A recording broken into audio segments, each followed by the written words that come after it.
what I want to do on this talk is talk to you about this idea of this current moment, what I call times like these.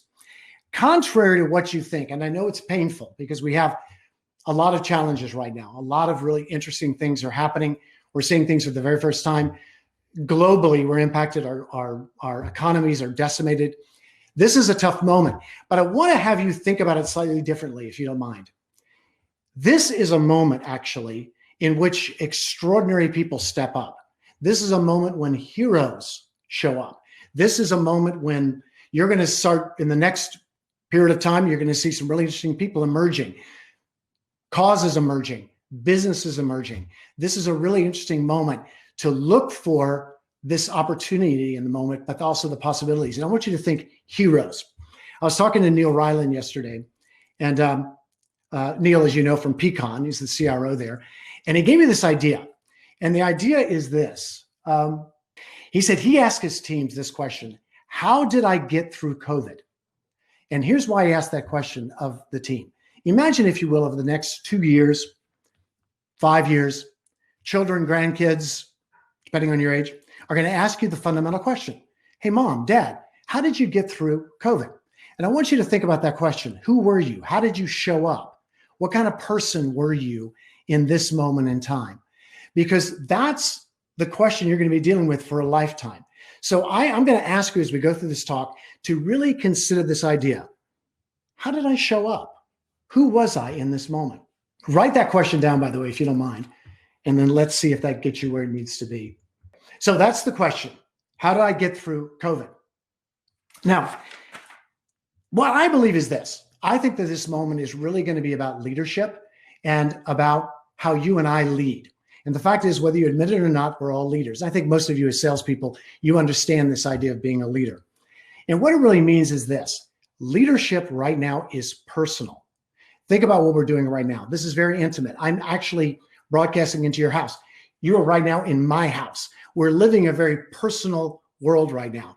And leadership ultimately gets down to how we operate, how we manage ourselves. Think about all the other talks you've heard today. The idea of D&I, how we show up with other people of diversity and inclusion, how we show up with our own anxieties, how we deal with being alone in our apartments, trying to work. How do we deal with sales in which your customers are just not wanting to buy right now? What are we doing? And it requires a very personal approach to leadership. And here's the good news. We have a model we can actually look at. And if you caught my talk the last time, I talked about this idea. And so the idea that we're living in an era of startups, which are led by what we call founders. And you and I think, oh, this has been always. It hasn't been.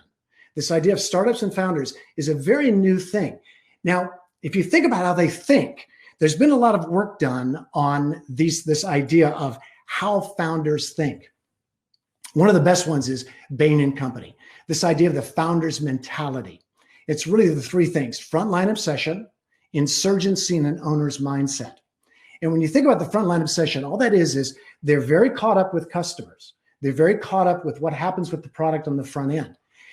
The insurgency is they like to come in and break status quo, that they like to come in and displace incumbents, that the whole push is, how do I make change? How do I do something interesting? And founders think this way all the time. And then they have an owner's mindset. And an owner's mindset is this. Let's say I'm a sales leader and I discreetly own this one thing. Owners don't just own what they own discrete. They own what their discrete touches. Meaning, if I own a sales funnel, right? Maybe I touch marketing. Maybe I touch product. A true owner owns that as well. We're not a victim to the things that we're dependent on. We impact them. So think about that from the standpoint of founders, how they think and how this is a model for leadership. Now, we at SNP, though, because we've been living in Silicon Valley for 25 plus years, in the last 5 or so years, I've been in London and Europe and Asia, interviewing and talking to founders. So we decided 2 years ago that we would actually take this on seriously. Now, we're in the founder business, right? But we also work with senior teams and we work with enterprises.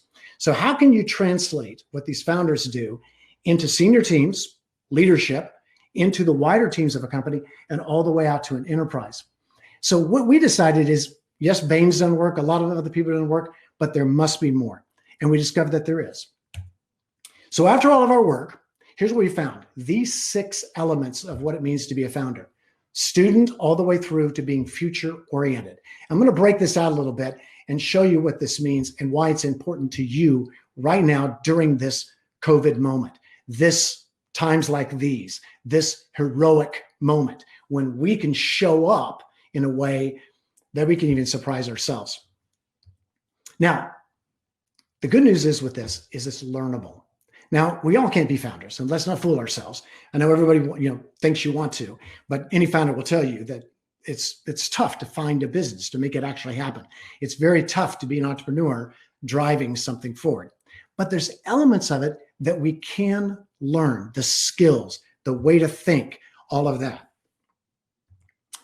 Now, in order, though, to learn, we have to adopt some basic requirements, and I've listed them here. A belief system. And what does that really mean? A belief system means it's how I approach learning. Like example, change to me, challenges. When the COVID thing hit, our business was decimated, right? In that moment. But instead of me going, oh, why me? My wife and I, who co-founded the business, we immediately jumped in excited going, we can turn this around. And that is that belief system about learning. I can learn from anything, even from devastation, even from moments like COVID, when the whole world is turned off. The curiosity is the natural being interested in others, wanting to always learn, that you can learn from anything. Clear values. Who are you? What do you stand for? And why does it matter?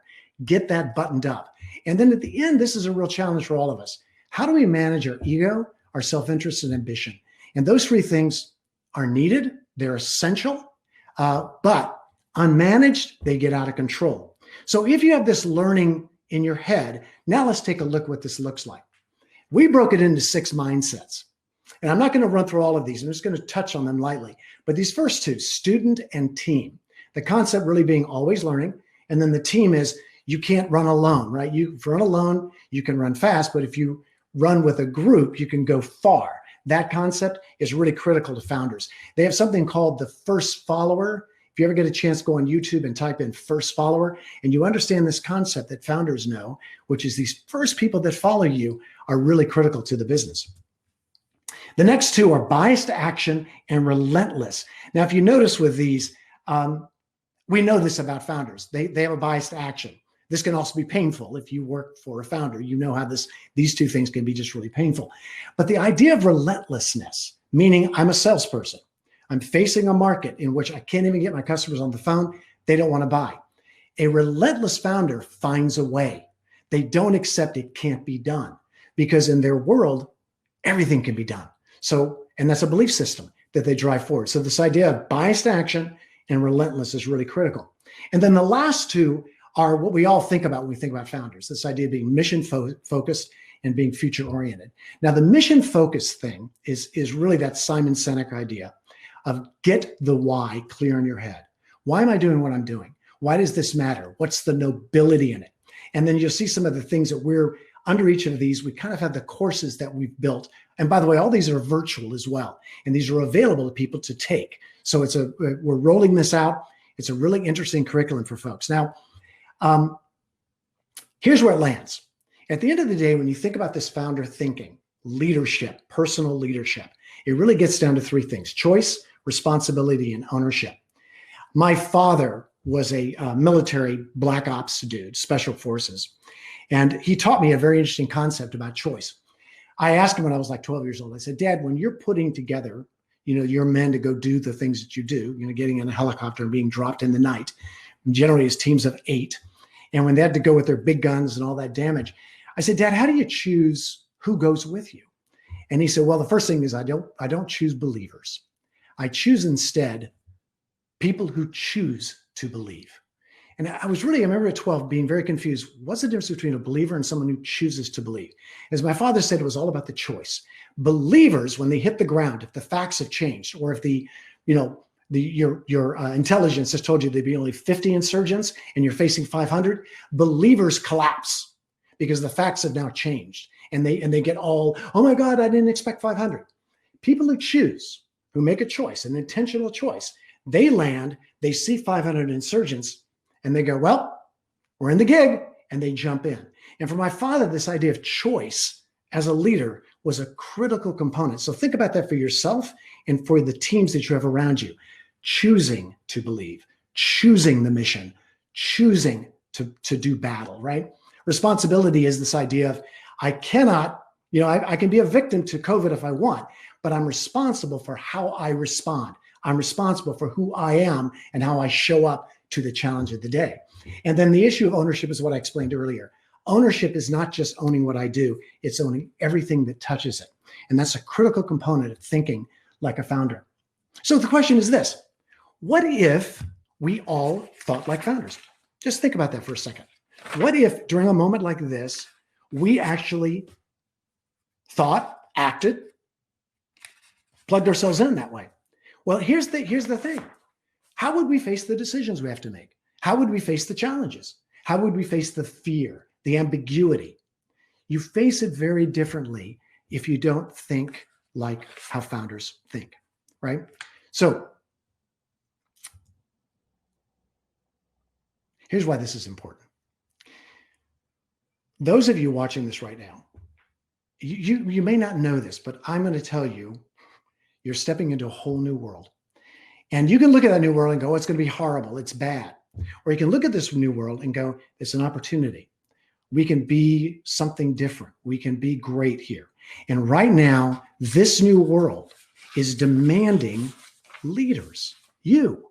It's demanding that people like you and I step up, that we get the skills we need. We polish ourselves, as some psychologists have said, this idea of make yourself better over time. And in the end, be skilled, be service-oriented, and be selfless in that service. That's what the new world is demanding. So it's your turn. And this is something you can do right now. And I want to challenge you in this talk. Embrace the now. Don't run from it. Don't be afraid of it. Embrace it. It's an opportunity to learn. It's an opportunity to adopt change. It's an opportunity to win. Be the hero this moment, right? Be the leader you seek. Commit to change, master yourself, lead your communities, lead in your families, lead where you stand, where your 2 feet are. Help others, and then be intentional with it. So I ask you to commit to this or consider this today, because you can do this right now. So let's get back to the question. How did I get through COVID? Write this down. Write down, if you could, after this talk, sometime tonight, tomorrow, write it down on a document, how I got through COVID. Because trust me, you're going to be having people, your children, family, asking you, you lived in that moment? You were there in London at that time? You were there in Berlin? You were there in the States? How did you get through COVID? Write it down. Who were you? What did you do? How did you show up? Were you the best self? Because here's the issue. Founders do what others won't. And so my question to you is, during this really interesting time, will you do what others won't? I leave you really quick with these 3 books just to consider. This is I'm in my reading phase. Take a look at these books and see if these are books that you might find useful. All right. Thank you for the time. I really appreciate being able to spend time with you.